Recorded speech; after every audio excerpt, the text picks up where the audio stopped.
हम आपको भगवान शंकर की बड़ी ही अद्भुत कहानी सुनाने जा रही हूँ। एक बार भगवान भोलेनाथ पृथ्वी लोक पर भ्रमण के लिए गए तो उन्होंने एक युवा को देखा। वह ईश्वर को दोष देता जा रहा था। वह अपने जीवन से निराश था, दुखी था। तब भगवान शंकर बौद्ध भिक्षु का रूप धारण करके उस युवा को असली दुख के बारे में ज्ञान देते हैं। तो चलिए इस कहानी के माध्यम से समझते हैं कि असली दुख क्या होता है। अगर आप यह कहानी सुन रहे हैं तो पूरी सुनिएगा। इस कथा को आधा अधूरा छोड़कर जाने की गलती मत करना, क्योंकि इस पवित्र कथा को पूरा सुनने से मनचाहा फल प्राप्त होता है। इसीलिए इस कथा को पूरा सुने। आप शिव भक्त हैं तो भोलेनाथ का अनादर न करें। दुख और सुख एक ही सिक्के के दो पहलू हैं। यह बात तो आपने सुनी ही होगी।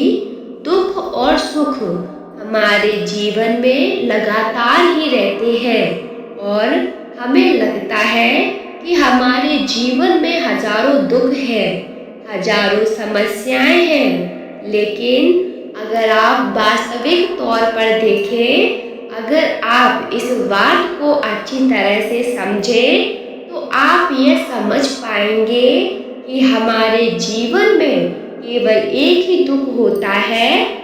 और दुख क्या है वह हम इस कहानी के माध्यम से जानेंगे और उस दुख का निवारण, उसका समाधान क्या है वह भी हम इसी कहानी में जानेंगे। तो इस कहानी के अंत तक जरूर बने रहिएगा। एक समय की बात है, एक गांव में एक व्यक्ति रहता था। उसका नाम सोनू था। वह बड़ा आलसी और अपने जीवन से बहुत निराश था और उसका कारण ये था कि उसने अब तक अपने जीवन में कुछ भी हासिल नहीं किया। वह कुछ भी नहीं करता। उसके घर वाले भी इस बात से बहुत परेशान रहते थे। वह चाहते थे कि वह बाहर जाकर कुछ अच्छा काम करे, कोई अच्छी नौकरी कर ले, लेकिन वह उनकी एक नहीं सुनता था। घर वाले दूसरों का उदाहरण देकर उसे ताने मारते थे, उसे तरह तरह की बातें कहते थे, लेकिन उसे कोई फर्क नहीं पड़ता था। जबकि उसके सारे मित्र कामयाब हो चुके थे, कोई अच्छा व्यापार कर रहा था तो कोई अच्छी नौकरी कर रहा था, लेकिन सोनू कुछ नहीं करता था। जब भी कोई उससे पूछता कि तुम क्या कर रहे हो तो वह कुछ नहीं कह पाता। उसे यह कहने में बहुत शर्म महसूस होती थी कि वह कुछ नहीं करता। वह हमेशा सबसे केवल एक ही बात कहता था कि मैं कोशिश कर रहा हूँ, लेकिन उसकी कोशिश का कोई भी फल किसी को नजर नहीं आ रहा था। देखते ही देखते अब ऐसा समय आ चुका था कि सोनू सभी से मुंह छुपाकर फिरता था, ताकि कोई उससे ये ना पूछ ले कि तुम क्या करते हो। वह कभी किसी के सामने भी नहीं आता था। धीरे धीरे उसका मन दुखी होने लगा। वह बहुत निराश रहने लगा। वह अपने आप को बहुत अकेला महसूस करता और बहुत तन्हा महसूस करता। एक दिन तो उसके मन में ये भी विचार उत्पन्न होने लगे कि मेरे हाथों में कुछ नहीं है तो मैं क्या कर सकता हूँ। अकेले बैठकर वह रोता रहा और भगवान को दोष देता रहा। एक दिन छुपते छुपाते वह घर से निकलकर कहीं जा रहा था। तभी उसने रास्ते में देखा कि एक बुद्ध भिक्षु लोगों को प्रवचन दे रहे हैं और प्रवचन में वह दुख की बातें कर रहे हैं। सोनू कुछ देर के लिए अपना मुंह छुपाकर वहीं पर खड़ा हो गया, ताकि उसे कोई देख ना ले, और चुपचाप वह उन भिक्षु की बातें सुन रहा था। बुद्ध भिक्षु सभी को प्रवचन में कह रहे थे कि दुख हमारा सबसे बड़ा साथी है। हमें दुख को अपने जीवन में समझना चाहिए और उससे सीखना चाहिए, तभी हम सही जीने का तरीका सीख पाएंगे। नहीं तो हम दिन ब दिन कमजोर होते जाएंगे और निराश होते जाएंगे। सोनू छुप छुप कर उन बुद्ध भिक्षु की ये सारी बातें सुन रहा था। जैसे ही उपदेश खत्म हुआ, वह उन बुद्ध भिक्षु के पास पहुंचा। उन्हें प्रणाम करके वह कहता है, हे महात्मा, अभी आप कुछ देर पहले दुख को गुरु बता रहे थे। आप कह रहे थे कि दुखों से हमें सीखना चाहिए, उन्हें अपना गुरु बनाना चाहिए। लेकिन मैं भी तो अपने दुखों से परेशान हूँ, अपने जीवन से परेशान हूँ। मैंने अब तक जो दुख सहा है, मुझे तो कभी ऐसा प्रतीत नहीं हुआ कि मेरा दुख मुझे कुछ सिखा रहा है, बल्कि मुझे तो हमेशा यही लगता है कि वह मुझे पीड़ा दे रहा है, तकलीफ दे रहे हैं। दुख की पीड़ा बहुत भयंकर होती है। ऐसा लगता है कि अब इसके बाद हमारा जीवन समाप्त हो जाएगा। जब लोग ताने मारते हैं, जब लोग कहते हैं कि तुम क्या कर रहे हो, तो मन को बहुत ठेस पहुंचती है और मैं उनसे कुछ कह भी नहीं पाता। सोनू की ये सारी बातें सुनकर वह बुद्ध भिक्षु मुस्कुराने लगे और सोनू से कहते हैं, बेटा, जब तुम्हारे जीवन में असली दुख आएगा, तब तुम मेरे पास आना, मैं तुम्हें उसका समाधान अवश्य बताऊंगा। बुद्ध भिक्षु की यह बात सुनकर सोनू थोड़ा अचरज में पड़ गया। उसे ये समझ नहीं आ रहा था कि क्या उसने अब तक जो दुख सहा है वह असली दुख नहीं है। उसने जो अब तक पीड़ा सही है, जो ताने सुने हैं, जो तकलीफें उठाई हैं, क्या वे असली दुख नहीं है। वह मन ही मन सोचने लगा कि जब मुझे मेरे अपने नहीं समझ पाए, तो ये बुद्ध भिक्षु मुझे क्या समझेंगे। और इतना सोचकर वह वहां से चला गया। तभी लोगों के ताने सुन सुनकर सोनू बहुत थक चुका था और बहुत निराश हो चुका था। इसी कारण उसने निर्णय लिया कि वह अब कुछ करके दिखाएगा। उसने अपने पिता से थोड़े रुपए लिए और उस रुपए से उसने एक व्यापार शुरू किया। उसके पिता बहुत खुश थे कि कम से कम उनका बेटा कुछ करने का प्रयास तो कर रहा है, लेकिन उसे व्यापार में कोई सफलता नहीं मिल रही थी। वह बहुत ही हताश हो चुका था, बहुत निराश हो चुका था। उसे ये समझ नहीं आ रहा था कि वह क्या करे, किस तरह से अपने व्यापार को आगे बढ़ाए।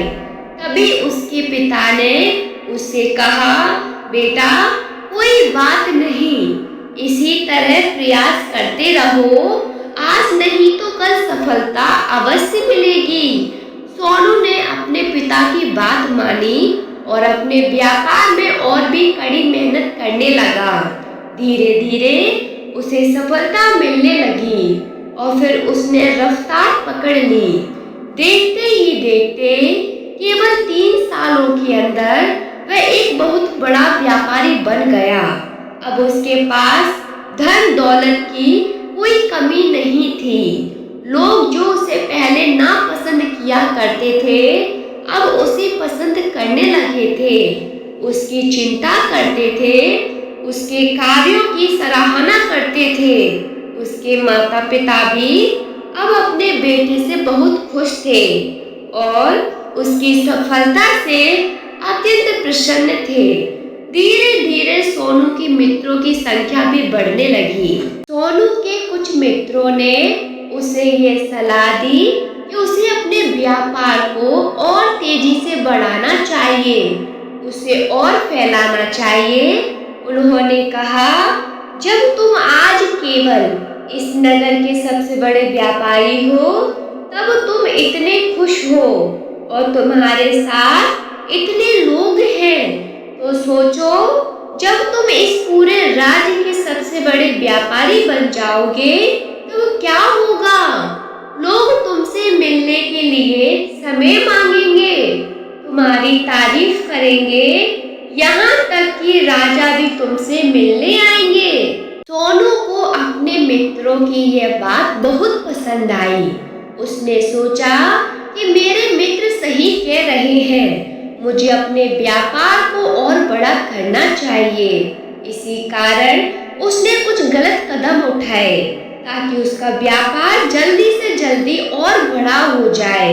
उसने कई लोगों से अधिक मात्रा में धन उधार ले लिया, जिससे उसके ऊपर काफी कर्ज हो गया।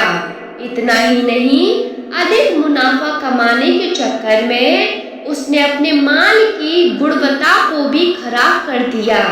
अब उसके माल में वह बात नहीं रही थी जो पहले हुआ करती थी, लेकिन वह अपने मित्रों की बातों में आता रहा और जैसा वह कहते वैसा ही करता चला गया।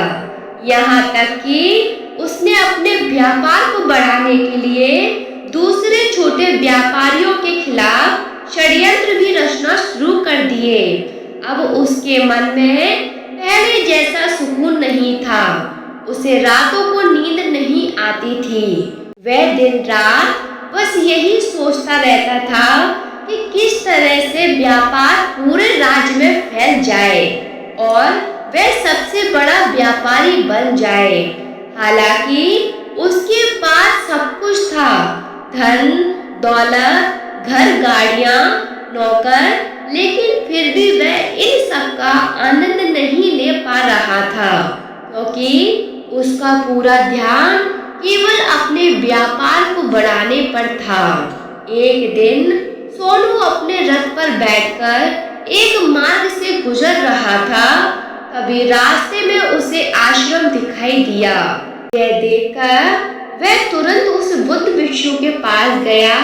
उन्हें प्रणाम करके वह कहने लगा, हे महात्मा, आपने कहा था कि जब मेरे जीवन में असली दुख आए तब मैं आपके पास आऊं। इसी कारण मैं यहाँ आया हूँ। आज मैं बहुत दुखी हूँ। मैं रातों को सो नहीं पाता। मेरे पास सब कुछ होते हुए भी मैं उसका सुख नहीं उठा पा रहा। उसने अपनी सारी बातें एक एक करके उन्हें बता दी। तब भिक्षु ने उससे पूछा, बेटा, जब तुम पहली बार मेरे पास आए थे तब भी तुम दुखी थे, लेकिन तब तुमने अपने दुख से क्या सीखा था?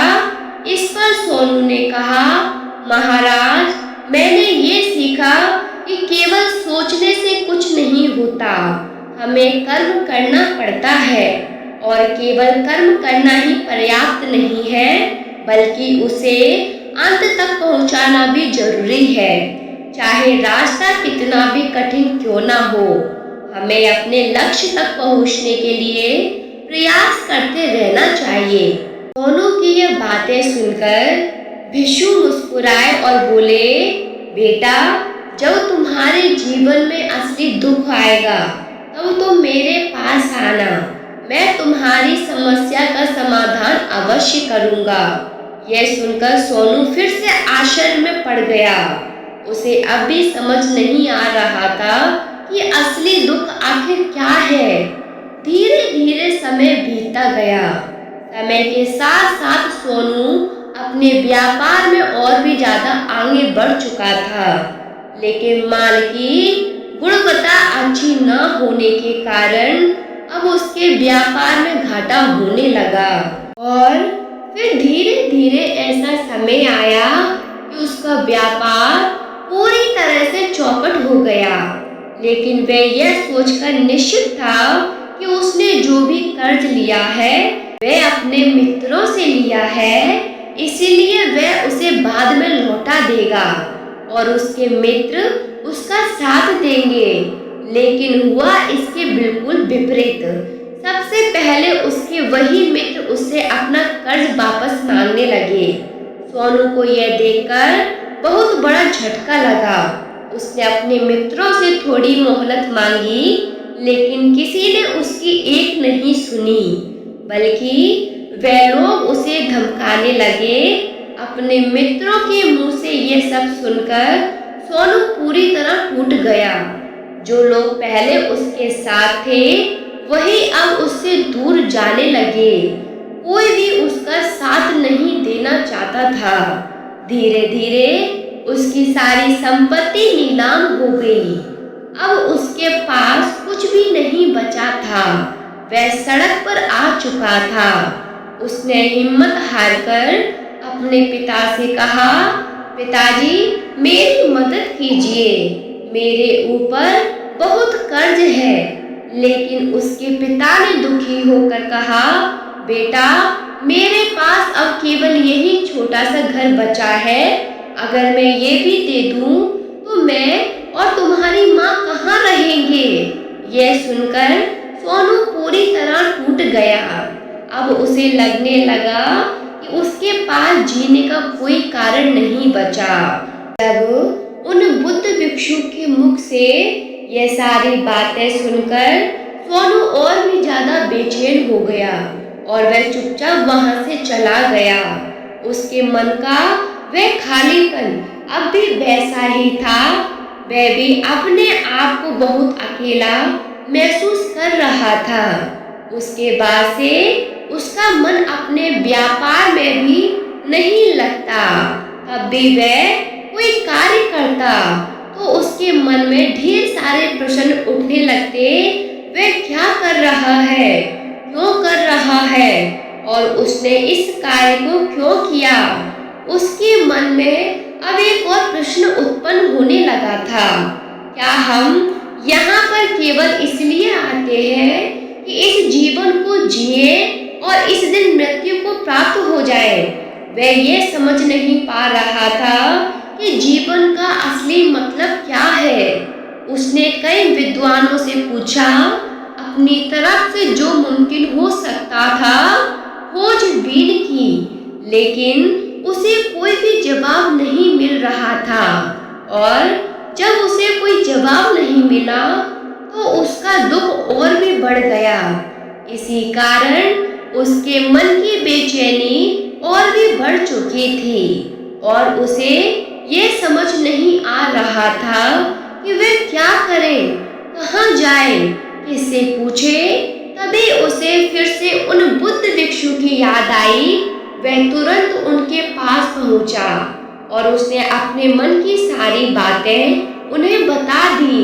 तभी वह बुद्ध भिक्षु मुस्कुराने लगे और सोनू से कहते हैं, बेटा आज पहली बार तुम्हारे जीवन में असली दुख उत्पन्न हुआ है, जिसे हम दुख कह सकते हैं। जब हमें ये पता ही नहीं होता कि हम क्या कर रहे हैं, कहाँ जा रहे हैं, क्यों कर रहे हैं, हम कौन हैं और हमें क्या करना है।